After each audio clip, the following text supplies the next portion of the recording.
ಗೋಪಾಲಪುರ ಗ್ರಾಮದಲ್ಲಿ ನೀರಾವರಿ ಬಾವಿ ಮೋಟರ್ ಕೇಬಲ್ ಕಳ್ಳರು ಕೇಬಲ್ ಕದ್ದು ಸಾಗಿಸುತ್ತಿರುವಾಗ ಗ್ರಾಮದ ರೈತರು ಆಟೋವನ್ನು ಪರಿಶೀಲಿಸಿದಾಗ ಆಟೋ ಒಳಗೆ ಕೇಬಲ್ ಇರುವುದು ಕಂಡುಬಂದಿದೆ. ಈ ಸುತ್ತಮುತ್ತಲಿನ ಪ್ರದೇಶದಲ್ಲಿ ಹೆಚ್ಚು ಕೇಬಲ್ ಕಳ್ಳತನ ಪ್ರಕರಣ ದಾಖಲಾಗಿದೆ. ನಂತರ ಆರೋಪಿಗಳನ್ನು ಗುಂಡ್ಲುಪೇಟೆ ಪೊಲೀಸ್ ಇಲಾಖೆಗೆ ಒಪ್ಪಿಸಿದ್ದಾರೆ. ಮುಂದಿನ ದಿನಗಳಲ್ಲಿ ಈತರ ಕೇಬಲ್ ಕಳ್ಳತನ ಪ್ರಕರಣ ತಡೆಗಟ್ಟಬೇಕಿದೆ.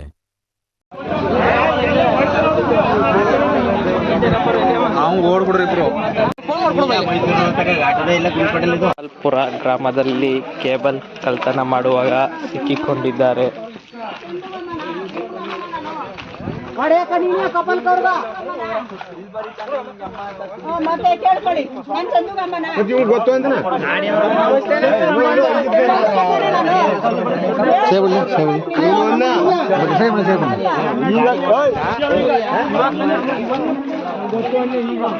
ಗೋಪಾಲಪುರದ ಕ್ರಾಸಲ್ಲಿ ಕೇಬಲ್ ಕಳ್ಳತನ ಮಾಡುವಾಗ ಸಿಕ್ಕಿಕೊಂಡಿದ್ದಾರೆ.